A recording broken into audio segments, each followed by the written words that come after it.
telah memposisikan diri apa yang harus dilakukan seorang sales dalam masa-masa seperti ini. Jadi 2 hal. Ya, saya harapkan yang kedua selesai 15-20 menit, jadi nanti kita masih ada sisa waktu 15 menit untuk tanya jawab.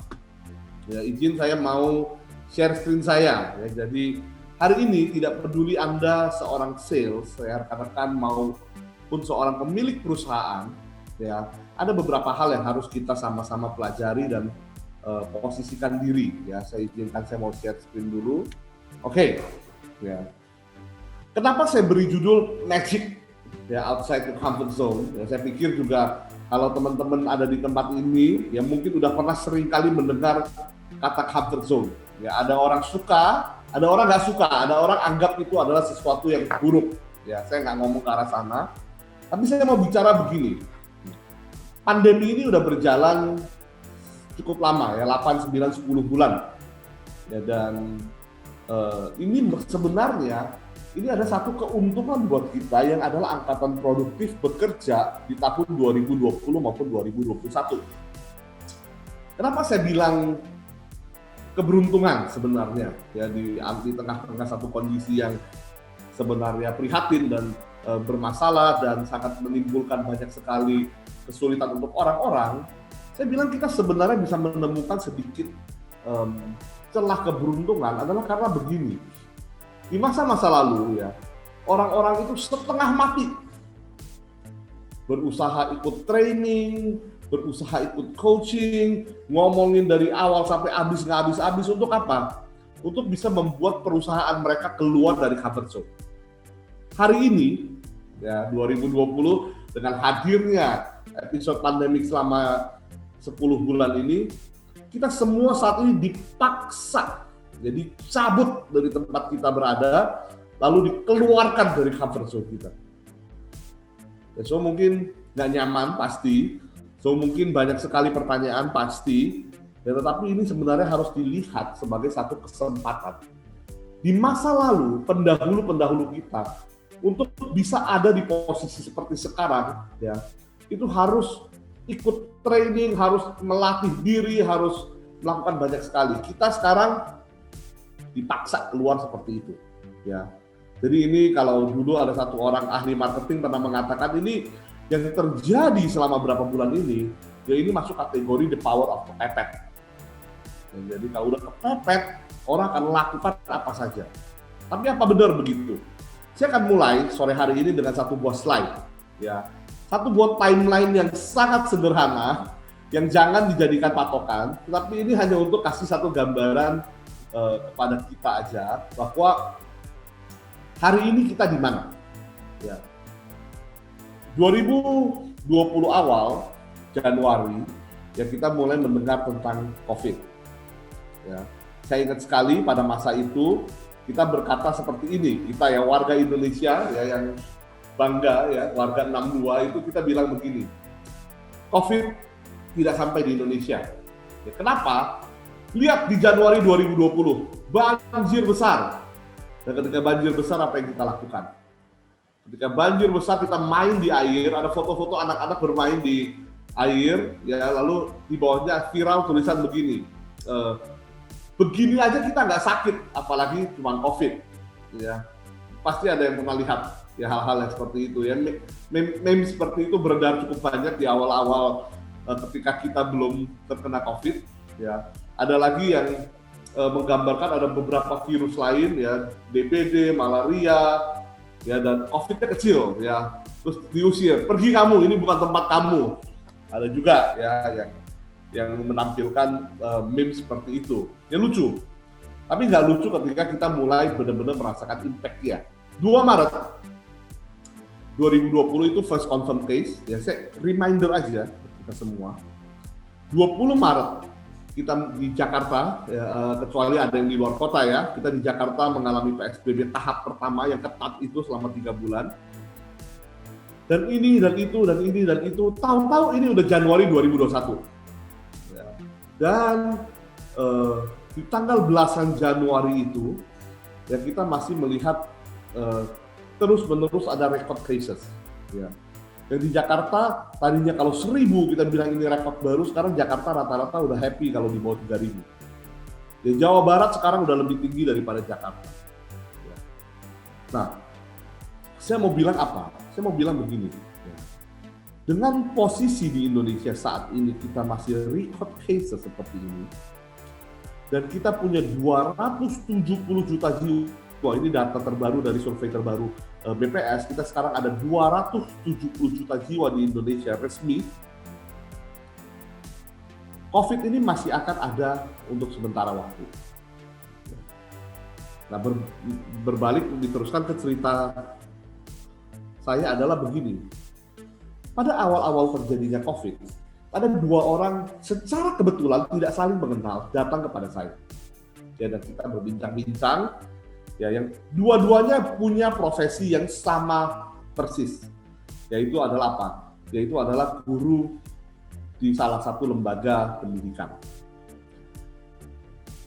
Yang pertama, setelah kita bincang-bincang, ya tentu saya sarankan, ya saya berikan dia tips untuk bagaimana bisa mengajar lebih baik secara online. Ya, mulai dari alat-alat yang dia perlukan. Ya, saya ingat saya suruh dia beli mixer. Ya, pada saat itu mixer banyak yang beli ya untuk bikin kopi dalgona. Tapi ini bukan mixer itu, ya ini mixer audio. Ya, saya ingat saya suruh dia beli mixer audio, suruh beli mic condenser, suruh beli beberapa item lagi, ya, kabel-kabel yang sehari-hari, dua-duanya perempuan ya, jadi sehari-hari mereka nggak akan beli, dan dia ikutin ya, lalu dia beli dan dia pasang, dan saya bantu pasang segala macam. Yang satu lagi, tadi ada 2 orang ya, jadi sama-sama profesinya sama. Yang kedua, ya, bilang ke saya begini, nggak apa-apa saya tutup dulu sementara, nanti kondisi normal, saya baru buka lagi. Itu terjadi di awal sekali dari masa COVID ini. Ya, sehingga waktu itu masih ada orang punya pikiran apa? Setelah bulan Juni 2020, aku udah bilang ke tempatnya. Juli 2020 itu sekolah akan buka lagi. Saya ingat waktu itu masih ada orang pikir. Dia mah gede kali ya, Pak. Kejadian. Lalu orang mulai meramal-ramal bukanya Januari 2021, tapi hari ini juga nggak kejadian. Dan next stop ya orang meramal akan dibuka Juli 2021 ini. Ya kita lihatlah apakah akan terjadi atau enggak. Saya rasa enggak. Ya. Nah, sehingga persis 2 minggu yang lalu ya saya ketemu dengan orang kedua ini. Yang ketika kita bincang-bincang lalu dia bilang nggak apa-apa, saya nunggu aja COVID lewat. Ya. Dan saya mampir ke tempat dia di satu tempat di Jakarta Barat, dan dia ini awalnya adalah satu orang pengusaha pendidikan yang sangat terkenal di salah satu kompleks perumahan di Jakarta Barat. Sampai di kompleks sana tinggal bilang ibu ini semua orang tahu, karena semua orang anaknya dididik oleh tim dari ibu ini. Ya, saya mampir ke rumahnya dan saya bincang-bincang dengan dia, dan apa yang terjadi? Ya, dia dari seorang pengusaha sukses, ya. Dia punya ruko 4 lantai, nggak cukup dia beli rumah untuk bisa meluaskan bisnisnya lagi, nggak cukup dia beli rumah berikutnya untuk meluaskan bisnisnya di tahun 2019 itu. Ya. Hari ini dia terlilit utang. Kenapa? Karena dia bilang selama 9 bulan dia tidak punya penghasilan. Ya, jadi sangat menyedihkan buat saya ya pada saat itu. Jadi mendengar bahwa selama 9 bulan, walaupun kita sudah encourage dia, saya bahkan bilang begini kepada dia hari itu. Ya 2 minggu lalu ini kejadian saya ingat sekali. Dalam 9 bulan itu kamu bisa melakukan banyak sekali hal. Gitu. Kenapa nggak melakukan? Dia bilang ya nggak apa-apa lah. Ya, kita tunggu berikutnya, ini Juli pasti sekolah mulailah. Ya karena itu begini. Ya hal pertama yang paling penting, ketika kita mau bicara begini, kita mau bicara bagaimana meningkatkan produktivitas di masa pandemi, ya maka hal pertama kita harus menyadari bahwa apa? Bahwa begini, ketika saya suruh orang pertama tadi melakukan pembelian A dan pembelian B dan pembelian C, itu ada cost-nya, ada biaya yang harus dikeluarkan. Ya. untuk kita beradaptasi di satu tempat, di satu situasi itu selalu ada biaya yang harus dikeluarkan. Ya, dan biayanya kadang kecil, syukur, kadang besar, dan kita harus perhitungkan. Tetapi, ya ini sangat penting adalah apa? Adalah bahwa kadang-kadang ketika kita menghindari biaya tersebut, ya, ada juga satu biaya yang dinamakan the cost of doing nothing. Yaitu biaya kalau kita diam saja. Dan seringkali biaya kalau kita tidak melakukan apa-apa itu jauh lebih besar daripada biaya yang kita perlu keluarkan untuk menyesuaikan diri dengan kondisi. Seperti dalam 2 kasus tadi, 2 orang di industri yang sama, ya, satu mengeluarkan biaya di awal untuk membeli A dan B dan barang-barang yang kelihatannya sehari-hari tidak diperlukan, tapi dia beli untuk bisa meningkatkan dan meneruskan usahanya. Dan kedua menunggu, dengan menghemat biaya dia menunggu, berharap semua selesai. Dan akibatnya selama 9 bulan lebih dia tidak ada penghasilan. Itu 2 kisah nyata. Dan saya mau bilang adalah ini, the cost of doing nothing ya, saat ini, ya, itu bisa jadi segalanya. Ya, jadi sangat berhati-hati. Yang paling penting untuk seorang sales, yang paling penting untuk seorang business owner dalam hal-hal dalam waktu-waktu seperti ini adalah untuk melakukan action, untuk bertindak, ya, dan bukan menunggu. Ya, pada masa-masa yang lalu kalau ada krisis kita menunggu krisis lewat lalu berusaha mulai lagi mungkin valid, ya, tetapi nature dari krisis kali ini membuat kita nggak bisa lagi tidak melakukan apa-apa. Jadi hal pertama yang saya mau bilang adalah begini, dimanapun kita, siapapun kita, selama kita perlu menjual sesuatu, ya, tolong siap untuk melakukan action. Ya. Nah, actionnya itu tentu nggak bisa sembarangan. Ya. Kalau kita menghadapi bahaya, misalkan depan kita tiba-tiba ada singa, begitu kan ya. Ketika kita mau menyelamatkan diri kita akan refleks harus langsung berlari. Ya, tentu kita tidak akan menunggu dan bincang-bincang lagi dengan singanya, Mas Singa, kalau Mas Singa mau makan saya cuci tangan dulu atau enggak sebelumnya. Enggak. Kita akan langsung berlari. Tetapi larinya harus pikir, arahnya kemana, betul? Jangan kita lari lalu sampai ke jalan buntu. Ya, itu cuman menghemat sedikit waktu aja. Jadi kita perlu berlari, tapi kalau bisa larinya itu ada arah. Nah, ini hal pertama yang tadi saya bilang, memposisikan diri kita di masa seperti ini itu harus ada arahnya. Ya, arahnya apa? Arahnya mari kita sama-sama lihat ada satu perubahan perilaku konsumen. Ya, dan bagaimana kita sebagai seorang salesman atau kita sebagai seorang business owner itu diharapkan menyesuaikan diri. Ya, nah ini yang topik pertama kita. Ya, customer behavior in the new normal. Ya, saat ini kita sudah lewat beberapa tahapan kalau menurut saya. Ya, awalnya terjadi pandemi itu nggak bisa dihindari atau inevitable, yaitu udah kita nggak bisa lakukan apa-apa. Nah, lifestyle selama 9 bulan itu juga sudah berubah. Orang bilang begini, untuk bisa mengubah satu lifestyle itu cuma diperlukan waktu 45 hari. Ya, dan dalam banyak kasus ya bisa terjadi lebih cepat bahkan dalam 20 hari. Hari ini kita sudah jauh lebih daripada 45 hari. Ya, karena itu masalah ini juga sudah kita lewati. Sekarang kita ada di tahapan yang sangat penting. Ya, tepat sebelum masuk ke tahapan terakhir yaitu new economy forming. Ya. Saat ini semua bisnis yaitu sedang menghadapi ini emerging atau sinking. Beberapa yang emerging tentu kita tahu ya, yang ada kata-kata apa digital ya kita tahu itu lagi emerging. Yang ada kata-kata apa online tuh ya, nah itu emerging business ya kita gampang tahu. Sinking business ya kita diantaranya hospitality ya itu sekarang sedang membentuk satu landscape ya satu peta yang baru daripada bisnis di Indonesia. Nah, saat ini saat yang paling baik untuk kita lihat ya di mana posisi kita dan bagaimana kita menyesuaikan. Kalau udah jelas-jelas kita ada di tempat yang sinking, ya tentu jangan kita bertahan mati-matian ya untuk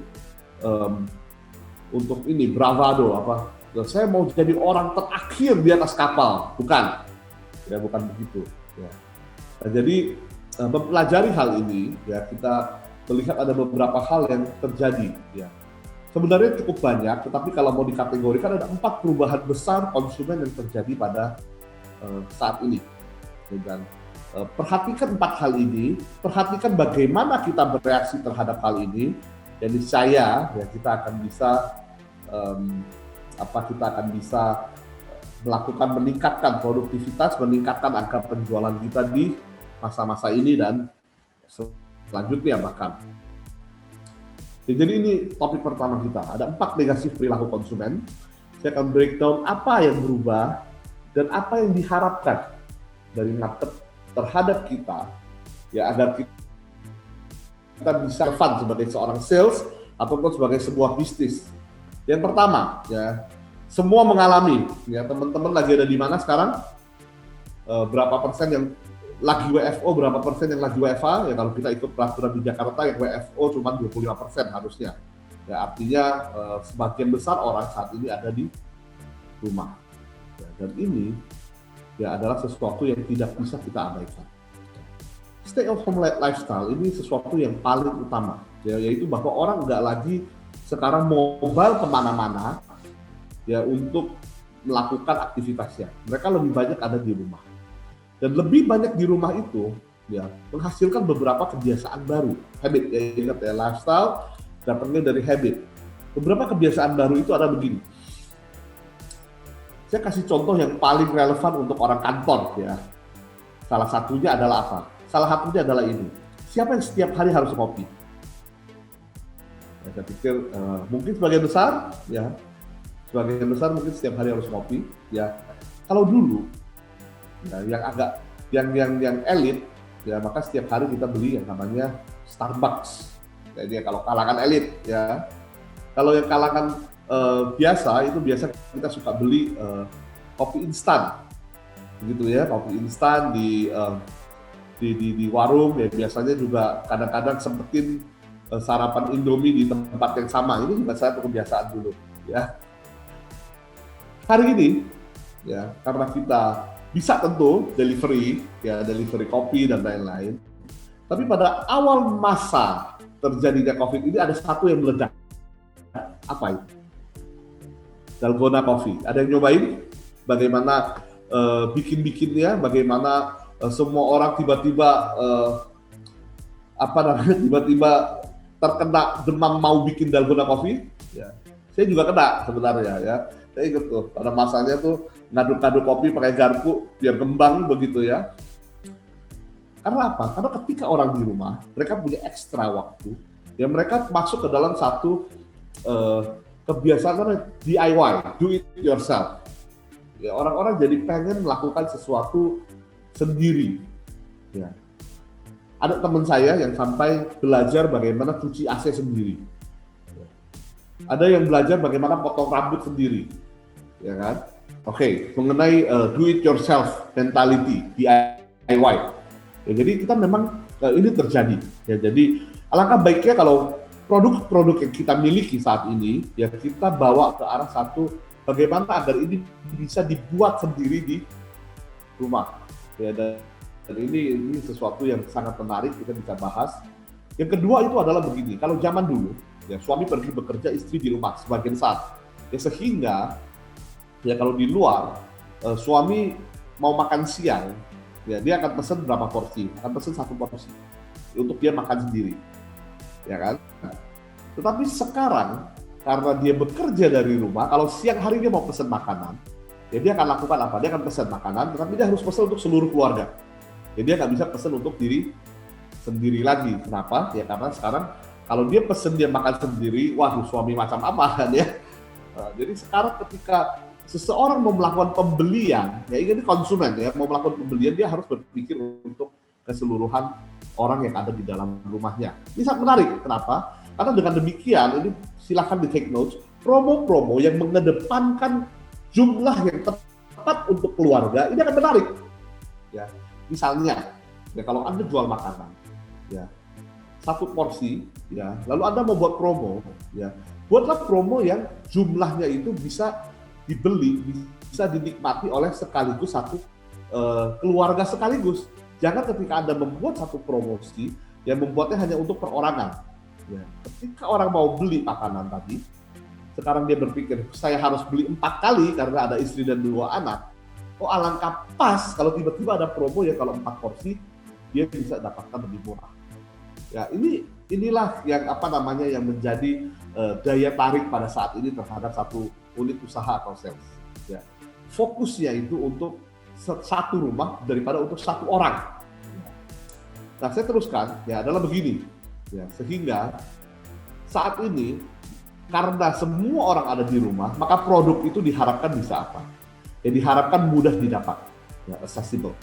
Ya, produk itu bisa convenient, ya tadi saya katakan shareable, ya bisa dinikmati oleh lebih dari satu orang, tapi oleh satu rumah, dan family oriented. Nah, yang jualannya karena itu diharapkan juga jadi berbeda. Kalau dulu jualannya normal, sekarang orang jualannya diharapkan punya satu kualitas apa? Satu, dia lebih present, lebih hadir, dan bisa dicari, dan bisa dihubungi. Nah, apapun industri Anda, itu yang diharapkan dari seorang sales di hari ini. Ya tentu yang kedua adalah informatif, ya, dan encouraging. Ya, jadi ini situasi memang nggak mudah, ya, tetapi semua orang bisa mendapatkan informasi-informasi via via Google dan lain-lain. Tetapi kalau diberikan, dibawakan ke depan mereka, itu adalah sesuatu pelayanan yang lain lagi. Ya. Dan seorang sales juga diharapkan bisa memberikan satu perhatian untuk satu set keluarga, tidak lagi untuk perorangan lagi. Tadi ingat ya, shift-nya udah berubah dari personal ke family.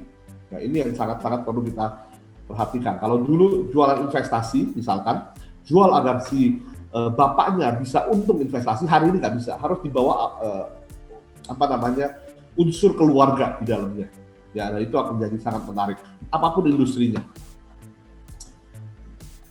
Mundur, ya. Yang kedua itu, ya, adalah satu expected behavior adalah apa? Mereka mau sesuatu yang safe. Nah, ingat ya, situasi sekarang siapapun bisa tertular, ya, siapapun bisa kena, ya. Tiba-tiba semua orang mau jadi sehat, betul? Dan tiba-tiba semua orang mau naik sepeda, misalkan. Kenapa? Karena sepeda apakah temuan baru di dunia ini? Bukan, sepeda sudah ada puluhan tahun, ratusan mungkin. Ya, tetapi sekarang sepeda jadi booming. Kenapa? Karena semua orang mau sehat, semua orang mau safe. Ya, ambil pelajaran dari sepeda. Ya, jadi ketika seseorang mau beli sesuatu, dia sekarang mulai mempertimbangkan unsur safety daripada produk itu. Produk Anda belum punya, ya tolong harus segera diperhatikan. Ya. Dan mempromosikan hal-hal yang basic tadi itu, yaitu kesehatan, ya, yaitu keamanan, itu harus diutamakan. Sehingga orang yang menjualnya, salesnya juga diharapkan apa? Diharapkan bisa memberikan satu rasa aman. Ya. Hari ini ketika kita menjadi seorang salesman, ya, dulu kita cukup memiliki semua pengetahuan teknis tentang apa yang kita jual. Ya, semua angka-angkanya kalau ditanya kita bisa jelaskan, itu cukup. Ya, tapi hari ini kita harus bisa terjemahkan kenapa angka-angka itu akan membuat orang yang beli produk kita merasa lebih aman. Ya, dan bagaimana kita package kalau barang maupun service juga sama, bagaimana kita package dengan satu nuansa aman itu yang akan menjadi kunci kita tetap bisa produktif di masa pandemi seperti ini.